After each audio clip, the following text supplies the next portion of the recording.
မောင်မိုက်တဲ့ညတညမှာမော်ဆရာကြီးတောင်ဘိုတို့ဟာလှုပ်ဝက်ချက်တစ်ခုကိုတည်ဆောင်လာပြီးလမ်းမတစ်ခုပေါ်ကိုရောက်ရှိလာခဲ့ပါတယ်။သူဟာကဘာကြီးကိုပြောင်းလဲစေမဲ့ကလေးငယ်တယောက်ရဲ့ကံကြမ္မာကိုဆုံးဖြတ်ဖို့အတွက်အလင်းထောက်ပညာကိုအသုံးပြုကာ Park Drive လမ်းကအိမ်တအိမ်ရဲ့ရှေ့မှာကလေးငယ်ကိုထားရစ်ခဲ့ရတာကြောင့်စိုးရိမ်မှုတွေနဲ့အတူစိတ်ဝင်စားဖွယ်ရာစတင်တရိတ်ဆိုင်ယုံကိုရောက်တဲ့အခါ Harry Potter ဟာမမျှော်လင့်ပဲငွေကြီးတစ်ကောင်နဲ့စကားပြောဆိုနိုင်ခဲ့ပါတယ်။အဲ့ဒီအချိန်မှာစိုးသွမ်းတဲ့ဝမ်းကွဲအကူဖြစ်သူ Dudley က Harry ကိုတွန်းထုတ်ပြီးမှန်ကိုကက်ကြည့်တဲ့အခါမှာတော့ Harry ရဲ့မသိစိတ်ကမှန်ကိုပျောက်ကွယ်သွားစေပြီးငွေကြီးကိုလွတ်မြောက်စေကာသူ့အကူကိုတော့လှောင်အိမ်ထဲကိုပြုတ်ကျသွားစေခဲ့တဲ့အံ့ဩစရာမြင်ကွင်းကိုတွေ့မြင်ရပါတယ်။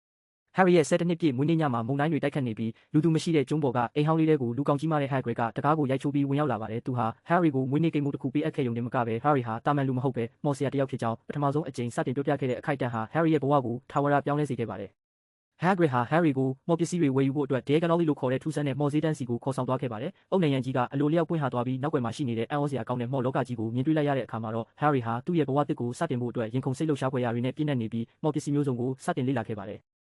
Ollivander ရဲ့မော်တုတ်ဆိုင်မှာ Harry ဟာသူ့အတွက်အသင့်တော်ဆုံးမော်တုတ်ကိုရွေးချယ်နေရပါတယ်။အစပိုင်းမှာအဆင်မပြေမှုတွေရှိခဲ့ပေမဲ့နောက်ဆုံးမှာတော့သူ့အတွက်သတ်မှတ်ထားတဲ့မော်တုတ်ကိုကိုင်လိုက်တဲ့အခါမှာတော့ထူးဆန်းတဲ့အလင်းတန်းတွေထွက်ပေါ်လာပြီးဆိုင်ရှင်က Harry နဲ့ဒီမော်တုတ်ရဲ့ဆက်နွယ်မှုဟာအင်မတန်မှထူးခြားပြီးအစွမ်းထက်ကြောင်းပြောပြခဲ့ပါတယ်။ King's Cross ဘူတာယုံမှာ Harry ဟာ platform ကို3-4စင်ကြံကိုရှာမတွေ့ပဲအခက်တွေ့နေစဉ်မှာ Weasley မိသားစုနဲ့တွေ့ဆုံခဲ့ပါတယ်။သူတို့ရဲ့အကူအညီနဲ့အတူ Harry ဟာလဲကိုတွန်းပြီးအုတ်နံရံကြီးတွေကိုတတိရှိရှိတိုးဝင်လိုက်တဲ့အခါမှာတော့ Hogwarts ကျောင်းကိုသွားမဲ့ရထားကြီးရှိရာလှုပ်ဝက်တဲ့စင်ကြံကိုအောင်မြင်စွာရောက်ရှိသွားခဲ့ပြီးသူ့ရဲ့တငယ်ချင်းတစ်တွေနဲ့စတင်တွေ့ဆုံခဲ့ပါတယ်။မော်ကျောင်းတော်ကြီးကိုစတင်ရောက်ရှိတဲ့အခါကျောင်းသားတစ်တွေဟာလေကြီးတွေနဲ့အတူရေပြင်ကိုဖြတ်တန်းပြီးရဲတိုက်ကြီးစီကိုဦးတည်သွားခဲ့ကြပါတယ်။ကျောင်းတော်ကြီးရဲ့ခမ်းနားထည်ဝါမှုနဲ့အတူလေထဲမှာပြန်ဝဲနေတဲ့ဖျောင်းနိုင်တွေနဲ့တက်ဝင်နေတဲ့ပကြီးကားတွေကိုမြင်တွေ့ရတာဟာ Harry အတွက်တော့ဘယ်တော့မှမေ့နိုင်မှာမဟုတ်တဲ့အံ့ဩစရာအတွေ့အကြုံတစ်ခုဖြစ်ပြီးမော်ပညာရဲ့ထူးခြားမှုကိုခံစားခဲ့ရပါတယ်။ကျောင်းသားတစ်တွေကိုအဆောင်ခွဲပေးမဲ့ Sorting Hat အခမ်းအနားမှာ Harry ဟာစိတ်လှုပ်ရှားစွာနဲ့စောင့်ဆိုင်းနေပါတယ်။အုတ်ထုတ်က Harry ရဲ့စိတ်ထဲမှာရှိနေတဲ့တတိနဲ့အရေးချင်းတွေကိုစမ်းစစ်ပြီးနောက်မှာတော့ Harry ကို Gryffindor အဆောင်ထဲကိုထည့်သွင်းပေးလိုက်တဲ့အတွက်ကျောင်းသားအားလုံးကဝမ်းသာအားရနဲ့လက်ခုပ်တီးပြီးကြိုဆိုခဲ့ကြကာ Harry လည်းစိတ်သက်သာရာရခဲ့ပါတယ်။ပထမဆုံးအကြိမ်ပြန်တန်းခြင်းအတန်းမှာ Harry ဟာမမျှော်လင့်ပဲသူ့ရဲ့ပြန်တန်းနိုင်စွမ်းအရေးချင်းကိုထုတ်ဖော်ပြသနိုင်ခဲ့ပါတယ်။ Neville ရဲ့မော်ဘောလုံးကိုလိုက်လံဖမ်းယူရာမှာ Harry ဟာတမျက်စိကိုကျွမ်းကျင်စွာစီးနင်းပြီးအံ့ဩဖွယ်ရာလှုပ်ရှားမှုတွေပြုလုပ်ခဲ့တာကြောင့် Professor McGonagall က Harry ကိုကြည့်ပြီးသူတို့အဆောင်ရဲ့ Quidditch အသင်းအတွက်အငယ်ဆုံးရှာဖွေသူအဖြစ်ရွေးချယ်ခဲ့ပါတယ်။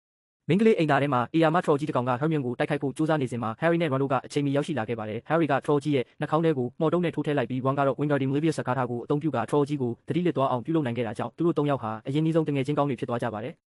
Harry ရဲ့ပထမဆုံး Quidditch ပြိုင်ပွဲမှာသူဟာအသက်အန္တရာယ်ကြားကနေ Golden Snitch ဘောလုံးလေးကိုဖမ်းယူဖို့ကြိုးစားနေပါတယ်။ Snape ရဲ့ကျိန်းစာတိုက်မှုကိုခံနေရတာကြောင့်မျက်စိကရမ်းခါနေပေမဲ့နောက်ဆုံးမှာတော့ Harry ဟာ Golden Snitch ဘောလုံးလေးကိုပါးစပ်နဲ့ငုံပြီးဖမ်းယူနိုင်ခဲ့တာကြောင့် Gryffindor အဆောင်ဟာအဖိုးတန်တဲ့အမှတ်တရ5 ဆက်ကိုရရှိပြီးပွဲစဉ်ကိုအောင်မြင်စွာအနိုင်ရရှိခဲ့ပါတယ်။